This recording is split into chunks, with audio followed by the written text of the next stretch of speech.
Bonjour tout le monde et bienvenue à ce nouvel épisode des Rendez-vous Biblio. Aujourd'hui, on a parmi nous Alexandra Leduc, auteure de 12 livres, dont 9 best-sellers, des livres de recettes plus spécifiquement. Alexandra est diplômée en nutrition et en biochimie. Elle est conférencière, elle a son propre balado, Happiness Connection, et elle est maman. Avec elle, on peut trouver, et je cite, « du vrai, sans flafla, des solutions pour te sentir mieux dans ta tête et dans ton corps, ainsi qu'un refuge pour les moments où tu sens que tout va de travers. » Alexandra, bienvenue au Rendez-vous Biblio. Merci. Tu te décris comme une femme visionnaire, passionnée de santé holistique, de bien-être, d'énergie, d'émotion et de spiritualité. Donc, ça fait quand même beaucoup de choses à couvrir. Puis c'est sûr que tu t'es pas réveillée du jour au lendemain en tant que la femme accomplie que tu es aujourd'hui. Tu as un beau parcours, donc on va en parler aujourd'hui. Oui. Donc, commençons par tes études. Diplômée en nutrition et en biochimie. Oui. Tu as fait tes études à Québec, c'est ça? Oui, c'est ça, à l'Université Laval. 2 bacs. Oui. J'aime beaucoup en prendre. Au départ, je voulais travailler dans le milieu de la recherche. Moi, je voulais sauver des vies. Mais finalement, je me suis rendu compte que le milieu de la recherche était très, très, très, très long avant d'avoir des aboutissements. Puis, j'étais pas du tout un laboratoire. Puis après ça, le corps humain m'a toujours intéressée. Donc, je me suis dirigée vers la nutrition. OK. Puis, ouais. Puis, justement, qu'est-ce qui a fait en sorte que tu t'intéresses à la nutrition? Est-ce que c'était un intérêt que tu as développé plus tard dans ta vie ou dès ton enfance? Je pense pas. Je pense que l'alimentation a toujours fait partie de ma vie. Ma mère cuisinait beaucoup. J'ai toujours aimé cuisiner dès la jeune enfance, mais j'ai jamais pensé m'en aller en nutrition. Mais comme je disais, j'ai toujours aimé le corps humain. Puis à un moment donné, à l'âge adulte, dans le fond, mes propres problèmes de santé, ma relation avec la nourriture, ça m'a amené à chercher plus de réponses. Puis le domaine de la nutrition m'intéressait. Donc, je dirais que beaucoup de filles savent en nutrition à cause de ça. Mais ça m'a amené à vouloir découvrir, le corps humain, comment il fonctionnait aussi, toute la relation avec les aliments, etc. Donc, c'est ce qui m'a amené à étudier là-dedans. OK. Et puis, en tant que nutritionniste, c'est quoi une journée typique pour toi? C'est vraiment différent parce que maintenant, j'ai plus le titre de nutritionniste diététiste. Il faut être membre de l'ordre professionnel pour avoir le titre. Donc, moi, j'ai plus le titre de nutritionniste. Avant, il y a quelques années, je faisais vraiment plus de conférences. Je développais... Grâce à ton titre? Oui puis non. Dans le fond, c'était plus que ce que je faisais. Mais oui, le titre associé, veut pas, ça aidait avec les livres de recettes aussi. Mais maintenant, mes journées, c'est beaucoup consacré à mon bien-être, en fait. Donc, prendre soin de moi. Puis, je travaille avec des clientes plus au niveau du bien-être, de notre pouvoir intérieur, de comment on se sent. Puis, tout en lien avec, comme tu disais tantôt, les émotions, l'énergie, l'alimentation aussi. J'ai pas de journée typique. Maintenant, mes journées sont vraiment... c'est vraiment différent. Okay. J'ai ma fille qui est à la maternelle, donc elle revient à 10h30 avec moi. On passe un bout de l'avant-midi ensemble. Elle revient à 15h15. Donc, au travers de ça, des fois, j'enregistre mon balado. Des fois, je suis sur les réseaux sociaux. Des fois, je fais des masterclass. OK. Je vais vraiment avec mon envie. Oui, c'est vraiment la journée typique de quelqu'un qui travaille à son compte, disons. Oui, puis j'essaie de profiter de ça. J'ai été longtemps à me sentir coupable de pas faire 8 à 5. Oui. Mais maintenant, c'est vraiment juste d'avoir le plaisir de faire ce que je fais quand j'ai envie, puis de prendre soin de mon corps et de moi au travers, parce que c'est ce que j'enseigne à mes clientes. Oui. Fait que je le fais en premier. Tu as mentionné que tu avais développé un intérêt pour l'alimentation parce que tu avais eu toi-même quelques problèmes de santé. Est-ce que tu veux en parler? Bien, c'était principalement des problèmes de poids. OK. Je dirais que c'est quand même assez... tu sais, avec le recul, je pense pas que j'ai un problème de poids, mais ma vision de mon corps puis ma relation avec la nourriture était problématique. Je prenais les aliments pour nourrir mes émotions quand ça allait pas bien. Puis, tu sais, à un moment donné, c'est facile de rentrer dans l'énergie, tu sais, des régimes, puis comme qu'est-ce qui fonctionne pas avec mon corps, qu'est-ce que je fais pas de correct. Puis c'est ça qui m'a amené là-dedans. Mais maintenant, 12 ans, 13 ans plus tard, j'ai une perspective vraiment différente de mon corps, de qu'est-ce qui se passe, puis... OK. Ouais. Comment tu décrirais ta vision, ta compréhension il y a quelques années et ta compréhension aujourd'hui? Oui. Bien, quand j'ai commencé le bac en nutrition ou pendant le bac, c'est sûr que on voit les choses très carré, je dirais. Il faut manger telle chose, tel aliment a tel impact, est-ce qu'on bouge assez, quel type d'activité physique. Donc, puis c'est ça qu'on entend comme discours beaucoup, le discours de manger mieux, bouger plus. Oui. Sauf que maintenant, avec tout ce que j'ai compris sur moi, c'est que le corps, notre santé, c'est l'ensemble de tout ce qu'on est. Donc, c'est pas juste qu'est-ce qu'on mange, c'est comment on mange, notre relation, nos pensées par rapport à notre corps, notre niveau de stress. Qu'est-ce que ça veut dire comment on mange? Je vais donner l'exemple. J'ai le goût de manger une pâtisserie. Donc, il y a 2 choix, à mon avis. Je peux dire, oh non, la pâtisserie, ça va me faire prendre du poids. Ah, je peux pas. Mais, oh mon Dieu, j'ai tellement le goût de la manger. OK, je m'en vais en chercher une. Je la mange, je me sens coupable. Je me dépêche de la manger. Je cache le sac. Puis là, après ça, je me retourne chez nous puis je me sens pas bien. Ou, j'ai le goût de manger une pâtisserie. Ah, ça va me faire du bien. Là, j'ai vraiment le goût de ça. Je vais la prendre, je vais la déposer. Je vais respirer, je vais m'asseoir, je vais la couper, je vais la déguster, puis je vais l'apprécier, puis après ça, je m'en vais passer à d'autres choses. Hein. Donc, la façon dont on mange, ça a un impact sur notre corps. Hein. Donc, si on est toujours dans cette culpabilité-là, dans cette bataille-là avec les aliments, ça affecte notre niveau de stress, ça affecte nos hormones. Donc, c'est une cascade dans notre corps, dans le fond. Tout ce qu'on fait, comment on pense, comment on se parle dans notre tête, nos pensées, notre niveau de stress, nos traumatismes aussi, on porte beaucoup de bagages dans notre corps sans s'en rendre compte. Nos émotions, comment on les gère, est-ce qu'on nie nos émotions? Toute notre vie intérieure, dans le fond, plus qu'est-ce qu'on mange, plus comment... Par exemple, l'activité physique, c'est la même chose. Est-ce qu'on se force à aller au gym 3 fois par semaine parce qu'on pense que c'est la bonne chose, mais qu'à chaque fois, on est comme « J'haïs ça, c'est plate, blablabla, mais il faut que je le fasse. » Ça a un impact négatif dans ce cas-là. Oui. Si on trouve la bonne chose qui nous fait plaisir, puis d'aller bouger parce que ça nous fait plaisir, quand on en ressent le besoin, l'impact est beaucoup plus positif. Hein. Donc, c'est ça la différence, je crois, que maintenant, c'est je vois le corps humain dans un ensemble et pas juste des systèmes, un système digestif, l'alimentation, le sport. C'est l'ensemble du corps humain, dans le fond, puis de la personne qui a un impact sur le poids, mais sur plein d'autres choses aussi. Oui. Là, ouais. Est-ce que tu te rappelles de la première fois que tu as mangé quelque chose, une pâtisserie ou peu importe, et que tu t'es sentie coupable par la suite? Ça remonte à loin, ça remonte à mon adolescence. Je me souviens que c'était le début du secondaire, puis c'était l'été, je me sentais seule, puis pour passer le temps, j'avais 2 activités, j'écoutais la télévision, puis je mangeais du pain avec du beurre puis de la confiture. Mais tu sais, c'est banal quand il pense, mais c'est que avec le recul, j'étais pas capable de gérer mes émotions, puis ça m'envahissait. Puis je mangeais, puis j'écoutais la télévision pour me faire du bien, dans le fond. Puis c'est à partir de ce moment-là, aussi loin que je peux me souvenir, que les aliments ont commencé à avoir un impact sur moi, sans m'en rendre compte, dans le fond. C'est pas à cet âge-là que j'ai dit comme « Ah, les aliments, c'est bon ou mauvais », mais c'était ma béquille de support. Puis à un moment donné, ben ça grossit comme problématique aussi, puis comme relation, moi, avec mon corps. Tu sais, quand on fait ça, c'est qu'on se sent pas bien dedans de nous, il y a quelque chose qui fonctionne pas, mais on n'est pas capable de le gérer, on n'a pas les outils, qu'on va chercher des outils extérieurs. Oui.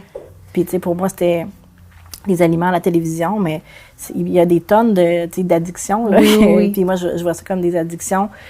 Que ça peut être autant, tu sais, les relations malsaines, le magasinage extrême, tu sais, jouer le jeu compulsif, l'alcool. Donc, c'est plus facile de se réfugier devant la télé et avec la nourriture que ces autres choses-là. On dirait que c'est plus acceptable socialement de faire ça. Puis je me retrouve dans ce que tu dis, puis je pense qu'il y a beaucoup de personnes aussi qui se retrouvent là-dedans aussi.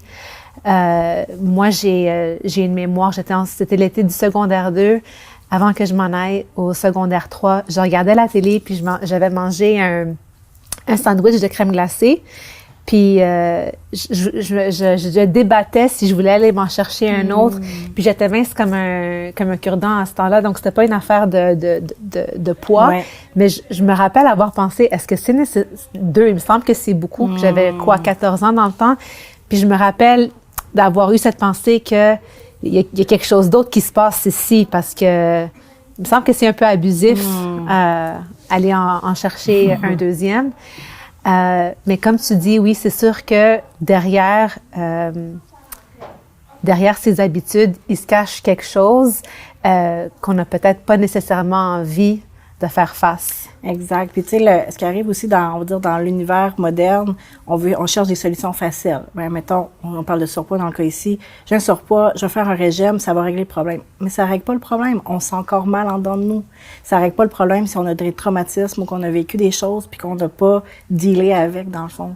Perdre le poids, ça va pas régler ces problèmes-là. Fait que souvent, les gens qui perdent du poids, par exemple, c'est cet exemple-là, mais ils vont rester malheureux parce que c'est pas le poids le problème. Puis souvent, le poids va revenir aussi parce que justement, les autres systèmes sont pas régulés. Oui. Donc, c'est ça, c'est dur faire face à ce qui va pas en dedans de nous. Ça prend du courage, mais à long terme, si on veut vivre épanoui, une vie épanouie, on se sent bien, il faut le faire. Oui. Il y a pas de passe d'eau. C'est quasiment plus facile d'adresser le problème visible, disons, qui est le surpoids, que d'adresser le vrai problème qui est souvent plus complexe et qui nous demande de faire face à des émotions qui sont difficiles à vivre pleinement. Puis je dirais que c'est un peu aussi avec ce qu'on voit avec la santé moderne ou la médecine moderne. Quand on va dans le bureau d'un médecin, il va régler le symptôme. Donc, le diabète, ils vont nous donner une pilule, l'hypertension, pour...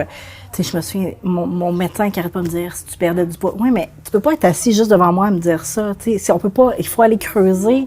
Mais tu sais, les médecins, ils sont pas... ils n'ont pas les formations pour ça, tu sais. Fait que c'est un peu la maladie de la médecine moderne, la santé moderne. Présentement, c'est qu'on va on va régler les symptômes. Mais souvent, les symptômes, s'il y a des choses sous-jacentes, pas juste dans nos émotions, mais dans notre corps aussi. Puis il y a une nouvelle approche qui s'appelle la nutrition fonctionnelle ou la médecine fonctionnelle, qui est beaucoup plus avancée aux États-Unis. Ils sont toujours un peu plus d'avance sur nous, qui est la médecine de regarder l'ensemble, justement, du corps humain, de l'être humain, et d'aller voir qu'est-ce que le symptôme veut dire. Puis souvent, le symptôme n'est pas relié à ce qu'on penserait. Donc, par exemple, le diabète ça peut être des traumas, ça peut être des déséquilibres hormonaux à cause de d'autres choses. Donc, souvent, les maladies qui viennent dans notre corps sont reliées à d'autres choses. Hein. OK. Ouais. Est-ce que c'est justement pour aller chercher à comprendre ces choses sous-jacentes que tu es allé chercher des certificats additionnels comme dans les huiles essentielles? Je sais que tu as un certificat Karma Removal, Quantum Flow, Leader Succès Infini. Oui. En fait, c'est tout à fait ça. Ce qui est arrivé, c'est que juste avant que ma fille naisse, les femmes qui venaient me voir, c'est beaucoup des femmes, là, et je sentais que la nutrition, puis on parlait toujours de ce qu'il y avait dans leur assiette, puis je trouvais que ça réglait pas le problème, puis on tournait toujours autour du pot, puis j'étais comme, c'est pas dans votre assiette le problème. Mais je trouvais que quand tu dis que c'est pas dans l'assiette, oui, c'est pas ce qu'on mange. C'est pas ce qu'on mange. Parce que la plupart des femmes qui venaient me voir, ils mangeaient super bien. Ils mangeaient super bien, puis ils bougeaient, puis ils se sentaient pas bien, puis il y avait une relation avec les aliments qui étaient pas saines, ou il y avait des problèmes de poids. Donc, j'étais comme, je peux pas vous dire de manger mieux que ça, vous mangez vraiment bien. Donc, à un moment donné, j'avais comme atteint ma limite, puis je me questionnais moi-même sur comme, je peux pas croire que je peux pas aider ces gens-là. Donc, je me suis vraiment moi-même remis en question. Puis avec la naissance de ma fille, j'ai tout l'univers plus holistique, on va dire, c'est ouvert à moi. Donc, j'ai comme les huiles essentielles ont piqué ma curiosité. Puis après ça, l'univers de l'énergie, du subconscient, il y en a plusieurs. Puis de la médecine, la nutrition fonctionnelle aussi, la nutrition holistique. Donc, je dirais que c'est toujours ma curiosité qui m'amène quelque part, puis de me dire, ça se peut pas que ça soit juste ça, tu sais, notre vie. De se dire, je mange bien, il n'y a plus de solution, tu sais, c'est vraiment ça qui m'a amené à vouloir creuser un peu plus. Puis pour ma propre santé aussi, à un moment donné, j'étais clairement en train de dire, je mange super bien, là, puis je me sens pas bien dans mon corps. Qu'est-ce qui se passe? C'est quoi les outils? Fait que souvent, ça part de moi aussi. Ouais. Dans mon propre cheminement, je me dis, ça va soutenir les gens là-dedans. Puis ça a été quoi ta ou tes découvertes les plus surprenantes? Dernièrement, je dirais, ça a été dans les 2 dernières années, ça a été toute la charge toxique du corps. Donc, par exemple, la charge toxique et l'inflammation. Donc, en tant que nutritionniste, dans l'univers d'une nutritionniste, par exemple, On disait qu'il n'y a pas d'aliments interdits, les produits laitiers, puis le gluten, c'est correct. C'est des choses qu'on entend beaucoup présentement, là. J'ai toujours dit, il n'y a pas d'aliments interdits, c'est pas grave. Puis, à un moment donné, en commençant à chercher plus, à comprendre la charge toxique, j'ai compris qu'il y avait des aliments qui augmentaient l'inflammation aussi, comme les produits laitiers, le gluten. Puis là, j'étais comme, OK, pour tout le monde ou pour certaines personnes? Pour la plupart des gens, mais nos corps réagissent différemment. Okay. Parce qu'il y a des différentes sensibilités, puis encore là, ça dépend de tout le reste qui se passe dans nous. Mais si on a des symptômes dans notre corps d'inflammation, ça veut dire qu'on a mal, on dort mal, on a de l'acné, on a, tu sais, la liste est longue, là, c'est de l'inflammation. Dès qu'on a un débalancement, c'est de l'inflammation. Puis la charge toxique aussi, c'est ça, c'est qu'on accumule des toxines dans notre corps parce que nos organes détoxifiantes, comme le foie, les reins, etc., sont plus capables de fournir. Donc, les toxines s'accumulent dans notre corps. Donc, ça, c'était vraiment, pour moi, j'étais comme... La première chose, j'étais comme, non, ça se peut pas. Puis deuxièmement, j'ai dit, bon, je vais essayer. Je vais l'essayer, Puis quand j'ai vraiment éliminé ces aliments-là, été vraiment dans toute l'idée de... Puis tu sais, je sais qu'il y a beaucoup de controverses par rapport à détoxifier le corps, là. Mais c'est pas détoxifier le corps, c'est redonner le contrôle, le pouvoir au corps de faire ce qu'il est capable de faire, dans le fond. Tu sais, se détoxifier naturellement. Je vais te demander une question qui peut sembler un peu bête, mais c'est quoi une toxine? Oui, mais non, c'est pas bête du tout. Il y a différentes toxines, entre autres les métaux lourds, le plomb, l'arsenic qu'on va retrouver dans l'air, dans l'eau, les pesticides qu'on trouve dans les aliments, les pathogènes qu'on va retrouver dans les aliments aussi, des parasites, des virus, des pathogènes qui vont aller débalancer notre microbiome, donc notre système digestif. Et le stress, nos pensées négatives sont aussi des toxines. Ah oui. Parce que ça impacte comment notre corps fonctionne, dans le fond. Donc, il y a vraiment toute une liste de toxines, mais les toxines proviennent beaucoup de notre façon de vivre moderne. Donc, la peinture, les pesticides, l'eau, l'air, les cosmétiques, ce qu'on se met sur notre peau, ce qu'on mange, puis les aliments transformés, les additifs alimentaires. Quand je dis la liste, des fois, les gens sont comme « Oh my God! » C'est ça. C'est OK, on va s'arrêter de respirer puis de vivre, mais c'est un peu la réalité dans laquelle on est présentement. C'est qu'on s'est industrialisé. Puis, ben, on est en contact avec tous ces produits-là, ces toxines-là qui entrent dans notre système et qui s'accumulent. Puis, ce qui est intéressant de savoir, c'est que chaque personne détoxifie différemment. Donc, il y a des personnes, justement, qui on connaît tous un vieux monsieur là, qui a fumé, mal mangé toute sa vie, puis il meurt à 96 ans. Puis, il n'y a jamais eu de problème. Oui. Mais il y a eu probablement qu'il y avait un système qui détoxifiait super bien. Mais il y a grâce à quoi? La génétique. OK. C'est une loterie. OK. Ouais. Mais il y a d'autres systèmes qui détoxifient vraiment moins bien. Donc, la charge s'accumule. Puis là, ben, on voit les débalancements, les maladies, etc. Donc, puis, ce qui arrive, c'est que les symptômes, souvent, c'est les symptômes courants qu'on banalise. C'est-à-dire? Je dors mal. Je suis fatiguée. J'ai mal à un genou. Ah oui, c'est normal, tu vieillis. J'ai tout le temps faim ou j'ai jamais faim, j'ai vraiment des grosses crampes menstruelles. Ben c'est normal, c'est normal d'avoir mal, mais non, c'est pas normal. Ou je fais de l'acné, tu sais, tout. Oui, souvent l'acné, on dit que c'est normal lorsqu'on est adolescente. J'ai mal au ventre après avoir mangé. J'ai mal aux jointures, je suis pas flexible quand je fais de l'activité physique. Je suis tout le temps, comme je disais, je suis tout le temps fatiguée. Ça, c'est quelque chose qui revient très... Donc, ces choses-là ne sont pas inévitables. Non. C'est ce que tu dis. OK. Sont très évitables, puis c'est quelque chose qu'on banalise. Tu sais, je vieillis, j'ai travaillé trop fort. Mais notre corps, il est super bien fait, puis il devrait pouvoir fonctionner optimalement en tout temps, à tout âge. Fait que c'est pas parce qu'on vieillit que tous les petits bobos devraient apparaître, dans le fond. Donc, c'est ces symptômes-là qu'on banalise parce que c'est pas des maladies. Donc, on dit, je vais pas aller me faire traiter parce que j'ai tout le temps mal tu sais, à un moment donné, quand notre épaule, elle fonctionne plus, là, on va la faire traiter. Mais tu sais, si on a tout le temps des petits bobos, on va dire, puis je dors mal, puis je suis fatiguée, puis je vais prendre mon café, puis ma journée va bien aller. On cache beaucoup nos symptômes, on les évite, on veut pas les voir. Mais ça, c'est ça. C'est relié à l'inflammation, aux toxines dans notre corps. Puis, toutes les personnes avec qui j'ai travaillé dans les 2 dernières années qui ont fait d'une façon ou d'une autre, attention, justement, à leur niveau de toxicité dans leur corps, ont vu des différences. Hein. Puis, entre autres, l'année passée, j'ai fait pas l'année passée, au printemps 2021, un programme avec, c'était tous des mamans quasiment. Puis, au bout de 4 semaines, ils me disaient, je me sens plus calme. Puis, ce qui revenait tout le temps, c'est je me sens plus calme parce que les toxines, ça a un impact sur notre système nerveux. Notre système nerveux, c'est le système du calme, on est capable de gérer ce qui se passe. Donc, en tant que maman, tout le monde, là.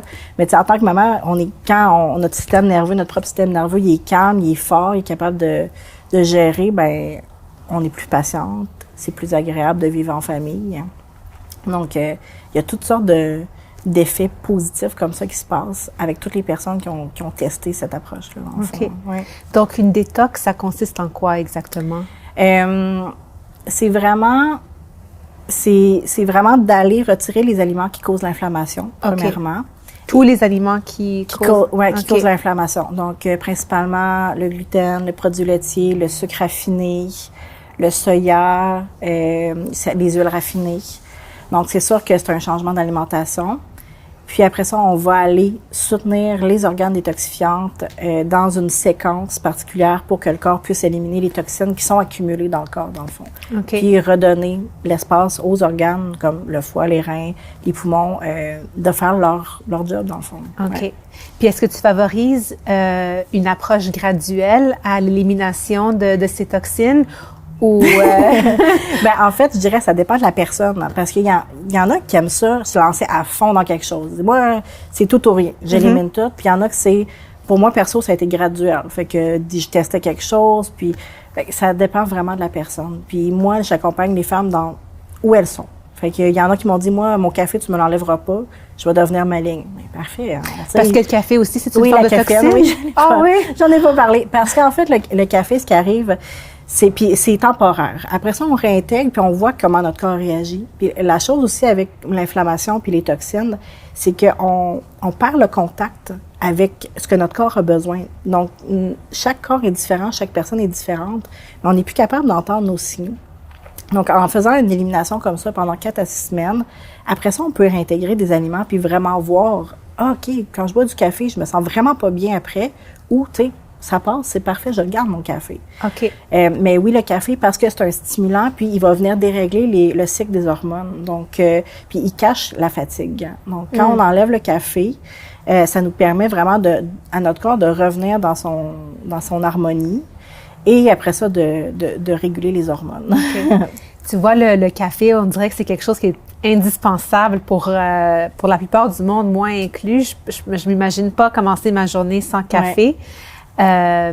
Mais à savoir que c'est une substance qui peut venir, qui peut interférer avec. Mais tu sais, je dirais que boire le café, c'est pas mal en tant que tel, mais il faut se demander pourquoi on le boit. Est-ce que c'est bon, ça me fait du bien, ou c'est parce que je suis tout le temps fatiguée puis j'ai besoin d'un boost d'énergie. Fait que des fois, c'est bon de se dire, je vais essayer 2 semaines pas de café, puis voir comment je fonctionne. Puis là, tu sais, si on a vraiment besoin de notre café pour fonctionner, là, c'est une béquille. Okay. Mais si on le prend pas puis qu'on se sent bien, puis qu'on le prend après ça parce qu'on a le goût de le prendre, puis que notre corps fonctionne bien, puis qu'on n'a pas plein de symptômes, puis on se sent pas tout croche, le café, il n'y a pas de problème, okay. Dans le fond. C'est pour ça que c'est important de vraiment individualiser, puis les messages globaux qu'on entend, faites pas ci, faites pas ça, puis maintenant, il y a tellement de modes, là, la mode de paléo, keto, vegan, puis là, c'est comme, faut que je mange comment? Il n'y a pas une bonne façon de manger. Il y a la façon pour chaque personne.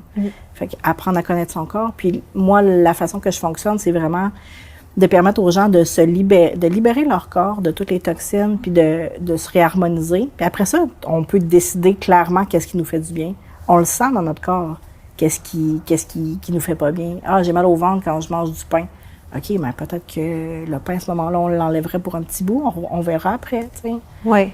Donc, la nutrition, c'est pas un one size fits all. C'est quelque chose qu'il faut examiner à un niveau individuel et essayer de concevoir un plan alimentaire qui est bien pour chaque personne. Ouais, puis une évolution, puis en prenant compte la globalité de la personne aussi, son niveau de stress, sa relation. Pour des gens, s'ils vont avoir des familles, ça sera pas facile, par exemple, manger sans gluten. Donc, on trouve d'autres solutions. Puis Puis il y a toutes sortes d'outils aussi qu'on peut utiliser, qu'on peut intégrer. Puis c'est vraiment, c'est comme, moi je vois ça comme un terrain de jeu un petit peu. C'est d'avoir du plaisir là-dedans aussi. Puis que quand on commence à se sentir bien, on voit que les efforts ont un valent la peine, oui. Oui. Tu avais parlé de béquilles, utiliser le café comme une béquille et des aliments comme, ou l'alimentation en général, la nourriture comme une béquille. Est-ce que c'est possible de vivre sans béquille? C'est une bonne question que je me pose. Je pense que oui. Je pense que l'humain est capable de fonctionner pleinement, mais il faut se donner les outils puis les efforts pour le faire.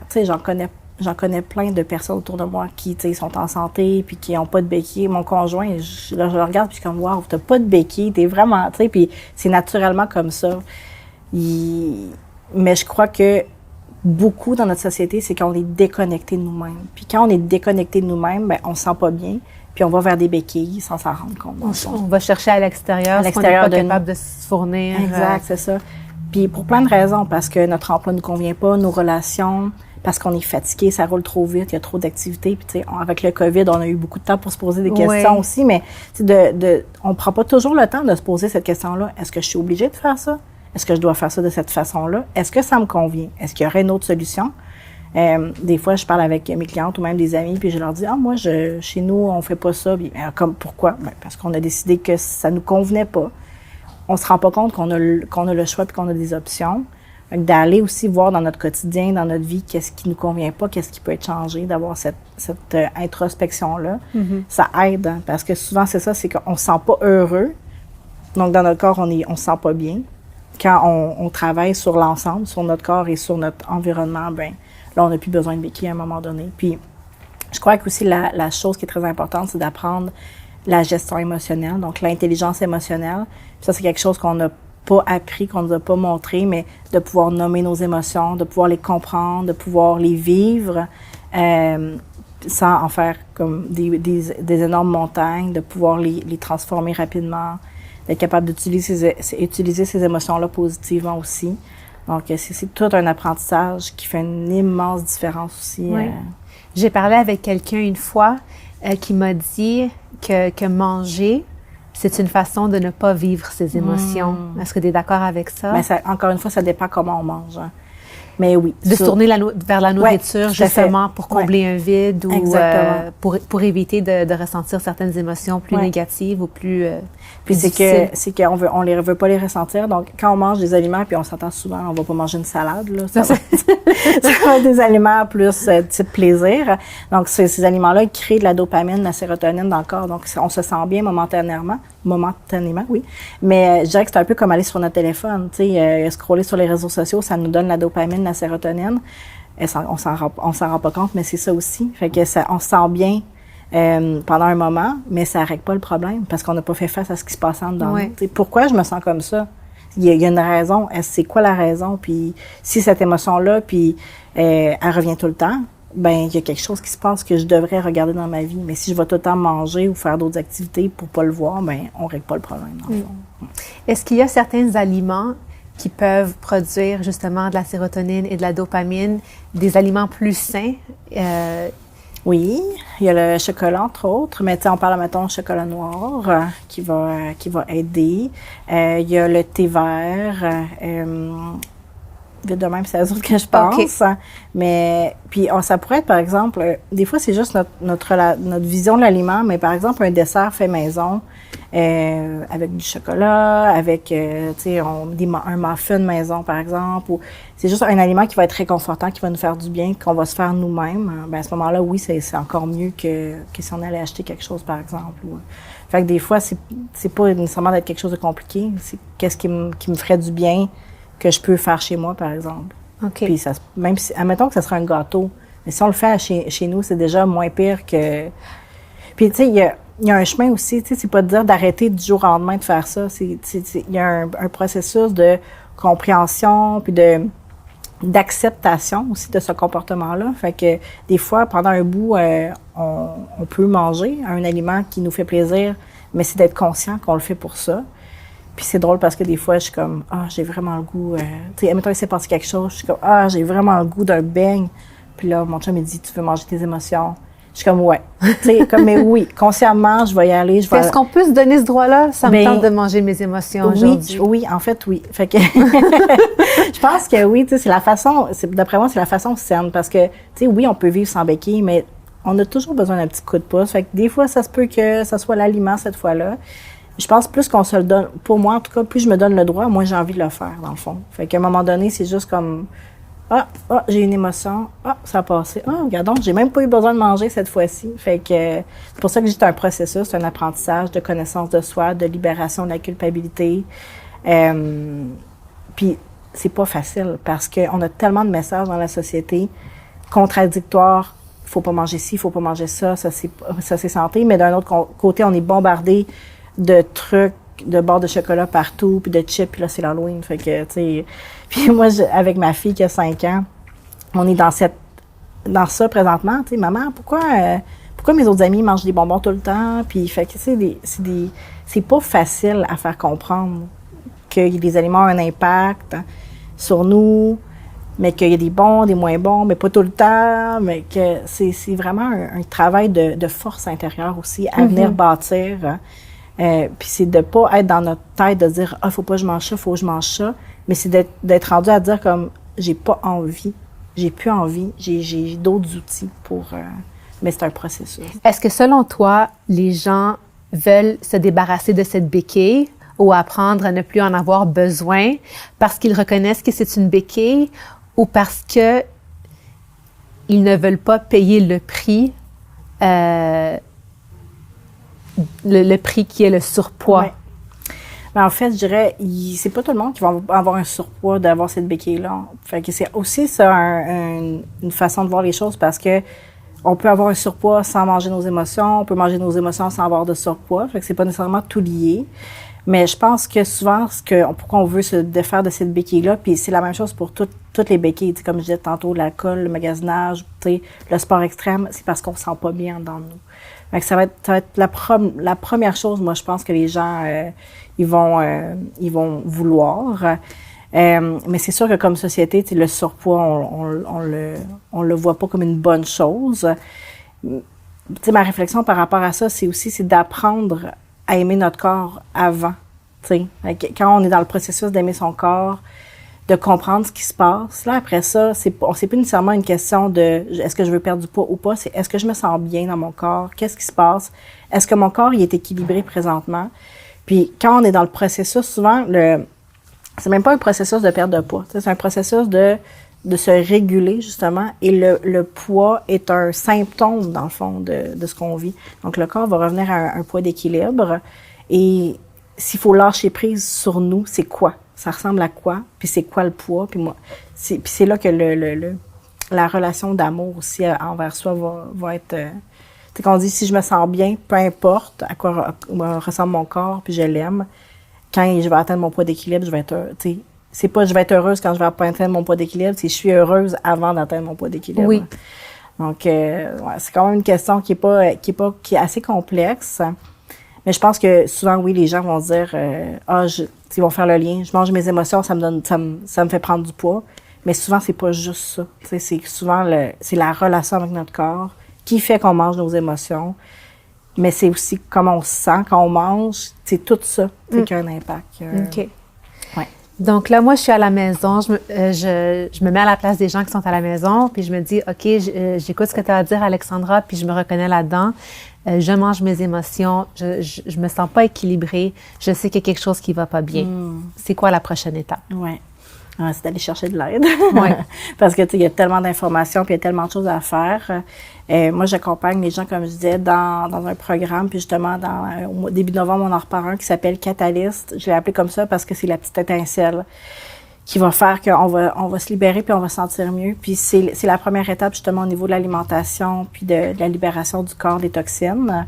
Puis on va aussi parler d'émotions puis de relations à notre corps puis des aliments puis de processus. Donc c'est un programme où il y a de l'information, il y a des c'est pas strict là, c'est pas comme je dois manger comme ça ou non. Tu sais il y a de l'information. Il y a des recettes, il y a un guide. Après ça, on a un groupe où on peut poser nos questions pour justement ajuster le processus à nous. Puis à chaque semaine, on a un groupe de discussion où on peut poser nos questions, on peut aller plus en profondeur sur tout ce qui se passe, que ce soit les aliments, que ce soit notre relation avec notre corps, les émotions, etc.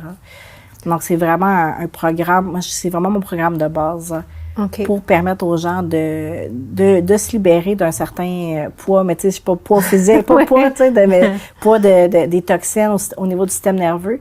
Après ça, on voit beaucoup plus clair, puis c'est facile de prendre les meilleures décisions pour nous une fois qu'on a passé dans ce processus-là. OK. Et c'est un programme qui dure combien de temps? C'est 4 semaines, donc c'est quand même pas très long. Puis là, les gens disent juste 4 semaines, mais ça fait une immense différence. Moi, j'aime ça, les choses qui vont quand même vite.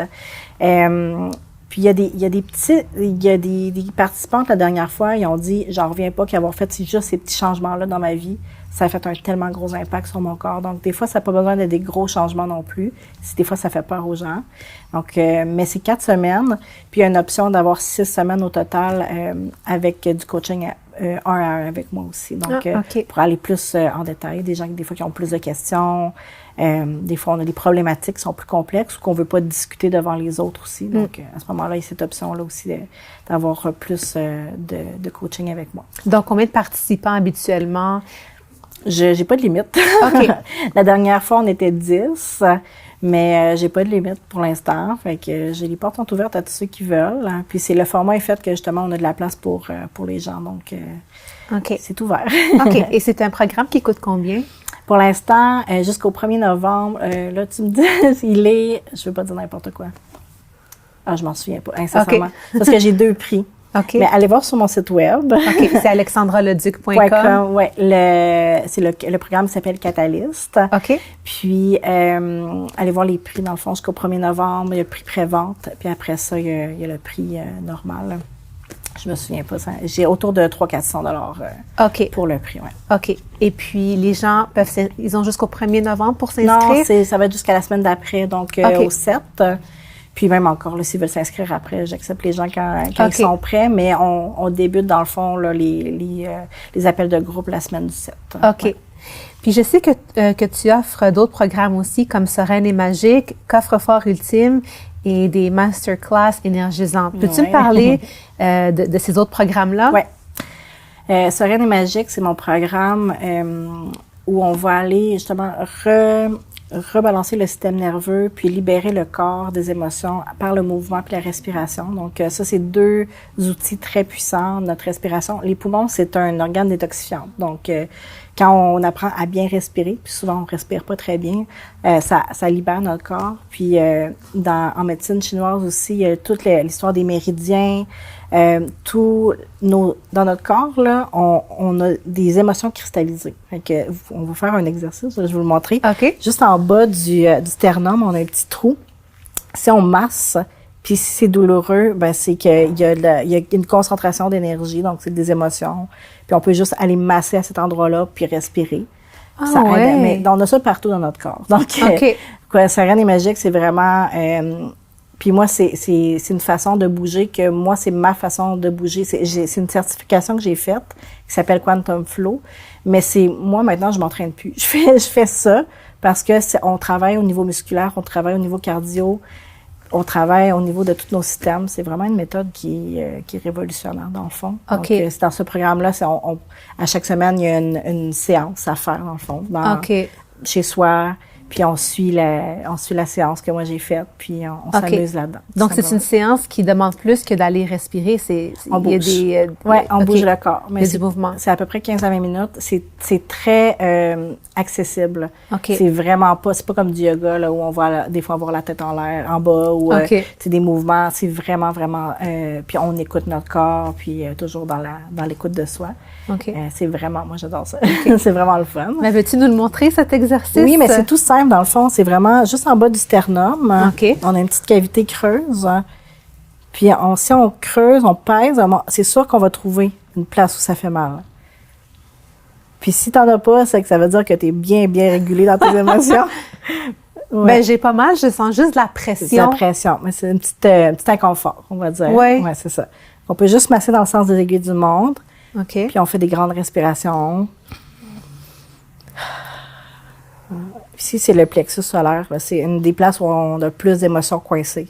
OK. Ouais, fait que des Mais là, fois, ça fait mal. Ouais, c'est ça. Fait que des fois, là, tu sais, on y va doucement, là, on veut pas se faire mal. Ouais.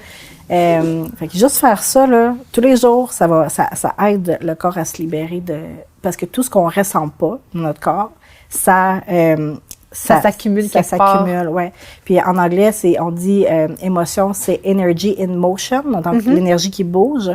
Mais cette énergie-là, dès qu'on a une émotion puis qu'on se dit comme oh non, je veux pas la ressentir, ben c'est ça, elle s'accumule, elle coince quelque part. Puis ça cause à la longue aussi des dérèglements dans le corps. Oui. Donc ça, c'est Sereine et Magique. Après ça, il y a le coffre-fort pour les mamans, qui est toute ma boîte à outils pour aider les mamans, dans le fond, à se sentir mieux. Donc, il y a plein de PDF. Il y a une masterclass aussi qui parle du système nerveux et plein de trucs pour aider notre système nerveux à se calmer. Puis, c'est super accessible. C'est 27 $. Donc, c'est vraiment le fun. Puis, c'était les conversations toniques. C'est un programme, c'est pas vraiment un programme, c'est des conversations, dans le fond, que j'ai eues avec 10 entrepreneurs. C'est des femmes, sont presque toutes mamans, sur différents sujets. Donc, si vous êtes intéressé à découvrir, justement, l'astrologie, l'énergie, la féminité, la parentalité empathique. Je me souviens plus c'est quoi les 10 termes, mais on a comme plein de sujets, puis c'est des discussions, fait que c'est vraiment le fun.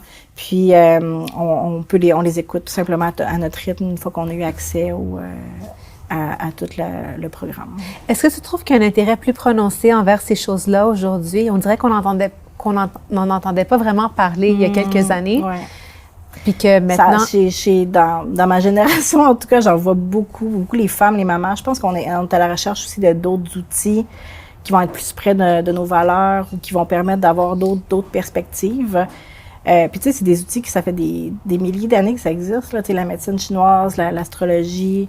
Donc, c'est juste ça revient parce que ça apporte quelque chose, entre autres, de connaissance de soi. Donc, quand on apprend à se connaître, bien, ça nous permet après ça de faire des meilleurs choix pour nous, pour notre bonheur, pour notre corps, pour nos besoins. Donc oui, je pense que c'est plus mainstream, comme on dit, ouais. Là. On voit plus ça revenir. Mais je trouve ça intéressant parce que ça nous donne plein d'avenues après ça de recherche. Puis, tu sais, si on croit pas en l'astrologie ou peu importe, c'est pas grave. Tu sais, on peut écouter les autres conversations, mais tu sais, c'est toujours d'ouvrir notre esprit. Moi, je dis l'exploration. Explorer qu'est-ce qui nous allume, c'est quoi notre curiosité. C'est par là que notre intuition nous permet de faire des découvertes. Moi, c'est comme ça que j'ai fait des découvertes. Puis on n'est pas obligé de tout aimer puis de croire à tout, mais entre autres dans les conversations toniques, c'était un peu ça le but, d'avoir comme un buffet de connaissances de soi puis de pouvoir après ça prendre qu'est-ce qu'on aime puis découvrir. OK. Puis en plus de tout ça, tu as ton propre balado, oui. Happiness Connection. Oui. Est-ce que tu peux nous en parler un petit peu? Oui. D'où vient le titre, admettons? Ah oui. Cet été, moi, c'est souvent des synchronicités, puis des intuitions, mais j'étais dans mon lit, puis je me disais, est-ce que, je pensais au poids, entre autres, est-ce que le poids pourrait être lié au bonheur? Hein? Puis là, moi, quand j'ai des questions, je m'en vais sur Google, puis là, je cherche des articles, puis à un moment donné, il y avait un article en anglais, puis ça parlait de la connexion au bonheur, Happiness Connection. Puis là, j'ai eu des étincelles dans mon corps, puis j'étais comme, ah oui, c'est ça, tu sais, dans le fond, tout est lié au bonheur. Quand on se sent heureux, quand on se sent bien dans toutes les sphères de notre vie, tu sais, après, tout est régulé, dans le fond. Mais comment on y arrive à ce bonheur-là? Puis de là est venu le nom. Puis j'avais le goût d'avoir des discussions, dans le fond, sur le bonheur. À quoi ça ressemble le bonheur quand on devient maman, quand on est entrepreneur, pour toutes sortes, quand les nouvelles façons de faire dans les familles, les mamans à la maison, de toutes sortes de sujets. Puis de parler de moi aussi, de mes expériences par rapport à c'est quoi le bonheur. Puis, tu sais, je parle beaucoup de ce que j'ai vécu dans les 6 dernières années. Entre autres, j'ai vécu un burn-out. Tu sais, au niveau de ma santé, dans mes 2 grossesses, j'ai fait du diabète de grossesse. Donc, tu sais, beaucoup de défis comme ça qui m'ont amené à réfléchir, justement, qu'est-ce qui me rend heureuse, comment je me sens dans mon corps. OK. Donc on a droit à tes réflexions, dans le fond. Oui, dans le fond, il y a des épisodes où je suis seule, où je parle d'un sujet qui me passionne, ou souvent, c'est des choses que j'ai vécues. Puis, il y a des entrevues aussi. Justement, aujourd'hui, c'était une entrevue avec une chef d'entreprise qui ont une entreprise vraiment avant-gardiste. Puis elle est maman depuis récemment, puis elle nous parlait de cette comment les gens disent comment elle est à l'avant-garde dans son entreprise, mais depuis qu'elle est maman, elle sort des sentiers battus, puis les gens aiment pas ça. OK. Fait que comment je cherche le mot, mais ces deux façons de vivre là, de voir là, puis comment les mères cette tension. Ouais, un peu, puis comment les femmes se retrouvent là-dedans. C'est correct que je suis à l'avant-garde dans une entreprise, mais pas dans ma famille, puis de retrouver son identité. Donc c'est le genre de discussion qu'on a entre autres avec les invités. OK. Donc, ton podcast, Happiness Connection, malgré le titre en anglais, c'est un podcast oui, la version française. OK, parfait. Sincèrement, des fois, on me demande pourquoi en anglais, mais ça résonnait trop avec moi, puis j'avais pas le goût de le traduire. Oui. Mais aussi parce qu'éventuellement, j'aimerais l'avoir le podcast en anglais aussi. Fait OK. que j'avais le goût de le laisser comme ça.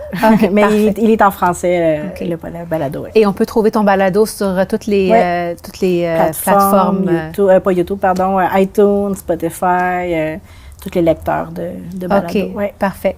Et si les gens à la maison veulent connecter avec toi, on peut te retrouver sur Facebook, sur Instagram et sur YouTube. Sur YouTube, oui. Dernièrement, beaucoup moins sur YouTube, mais je suis pas mal active sur Instagram, sur Facebook. Si les gens veulent m'ajouter comme amie, moi, j'aime ça, qu'on ait des discussions, puis je partage plein de choses. Puis à mon site web aussi. Okay. Ouais. Donc, c'est Alexandra Leduc en un mot. Parfait. Et puis, tu as ton propre site web aussi, alexandraleduc.com, où on peut aller retrouver tes programmes, un peu de ton histoire. Et puis, d'ailleurs, j'inviterais les gens à télécharger un livre électronique gratuit, Maison sans toxique. Tous mes trucs pour diminuer la charge toxique de votre maison et de votre corps, je l'ai téléchargé. C'était vraiment bon. Puis comme tu as dit tantôt, c'est quand même... c'est quand même quelque chose de voir à quel point on peut trouver des toxines partout. Malheureusement. Et puis, tes livres, on peut les trouver dans les... Un peu partout. Oui, dans les pharmacies, en ligne. En ligne, dans les librairies, là, je sais plus, j'avouerais que je suis plus en rendu, mais sinon, la plupart, on peut les commander avec notre libraire aussi, il n'y a pas de problème. J'ajouterais aussi, j'ai encore mon autre site web qui est alexcuisine.com, qui est mon site de mon ancienne entreprise, dans le fond, avant que je change. Puis encore, sur ce site-là, il y a plein de recettes. Plein d'articles de nutrition. Donc, je l'ai laissé parce qu'on a encore plein de visites. OK. Puis là-dessus, il y a la liste de mes livres aussi. Super! Oui, c'est ça, que j'ai pas transféré sur l'autre site. Mais, donc, alexcuisine.com. C'est ça. Parfait. Merci d'avoir été avec nous, Alexandra. C'était super intéressant comme conversation. Puis merci d'avoir été avec nous, vous aussi à la maison. À la prochaine.